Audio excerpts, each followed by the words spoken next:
Well, it'll be interesting to see people's reaction to this opinion.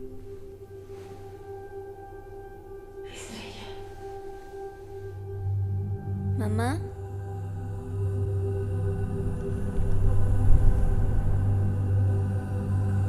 Aquí estoy. Fantasy horror is a slim subgenre that I really wish there was more of. It's like fairy tales for adults. It gives you the adult subject matter you came for, while also tapping into that childlike wonder you feel deep down inside, kind of like classical books. You've got Coraline, The Lure, November, about half of Del Toro's back catalogue. They're all superb, but there seems to be a real lack of attempts to try and take something as timeless as a fairy tale and make it into beautiful horror. And I don't blame anyone, it's damn hard to do. And that's why Tigers Are Not Afraid caught my attention, because it wasn't just a modern horror fantasy film, it was also advocated by Del Toro himself saying how awesome it was. The story is set in Mexico during the Mexican drug wars. A young girl Estrella's mum disappears one night, so she has to shack up with a gang of local orphans. With them, she learns to live on the streets, dodging cartel members trying to sell them into a human trafficking ring. Estrella was given 3 pieces of chalk by her teacher in school and told that she can have 3 wishes. However, the chalk is a monkey's paw. Her wishes will come true, but there'll always be a catch. And with that catch comes unsettling horror.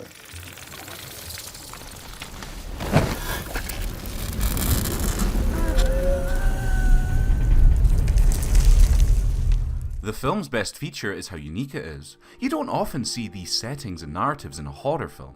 It's a Mexican drug cartel story filled with murder, corrupt police and poverty, but the horror comes from these fantastical elements instead. It made it much more enjoyable, since these type of movies are usually straight up dramas that would just focus on the kids' lives day to day. But here, there are these fantasy elements that punch in and shake up the mature elements.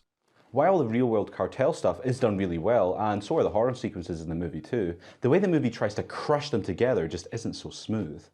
The film will be doing just fine as a hard-hitting drama about kids trying to survive in an insanely brutal environment, only for these whimsical scenes to pop out of nowhere for a bit, then maybe have a scary sequence where Estrella is tortured by something. You can tell there's so much love and care going into it, and it's not so bad that it derails the film or anything, but the execution is clumsy and it makes it incoherent. And there is some really frightening imagery with awesome setups, but it's so random when and where they'll crop up in the movie. To describe it, imagine City of God, but everyone stays as kids and every now and again a zombie materialises out of nowhere to freak out the characters. But they don't really acknowledge it outside of those appearances.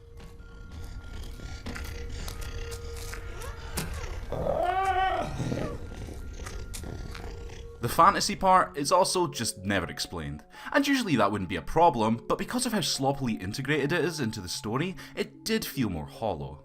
Why are there dragons flying out of her phone?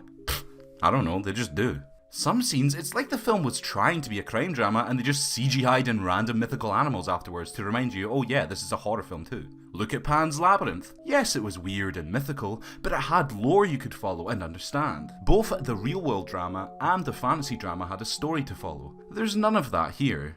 With that said, it did make the film unpredictable. I really had no clue where the story was going to awkwardly meander to next. The film can be quite touching. There are very big emotional moments with a lot of weight that resonated with me, and it's because of how viscerally real the film was. It's a mature production and kids die. We see people in cages being tortured. It's damn dark stuff.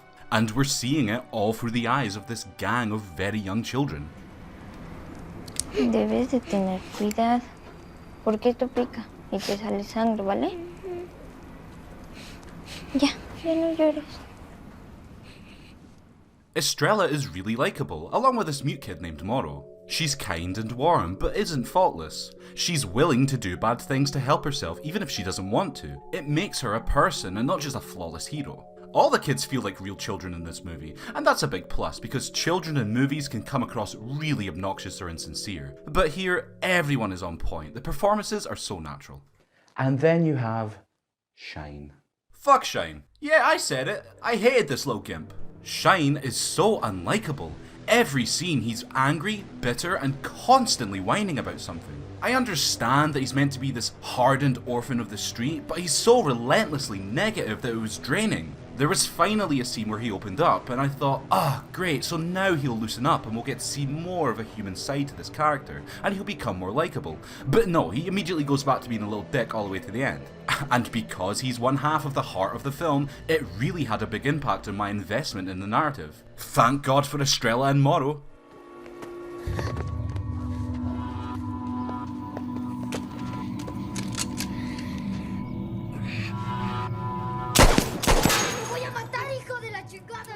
This film also has a lot of damn creepy practical effects, but then a lot of really hokey CGI. And I'm not talking a bit bad. It came out in 2017 and it barely looks like it was from the early 2000s. It sounds like I'm being negative, but I really did enjoy this film. It's just that the flaws are the more interesting thing to discuss since it got such a damn good reception. The climax does make you see why it had to be a fantasy horror film, and makes these elements have a purpose. There's some shocking scenes that caught me off guard, and the ending is a beautiful one. Even with so much evil going on, I managed to end the film smiling. As I say, I'm in the minority. People really loved this film when it came out.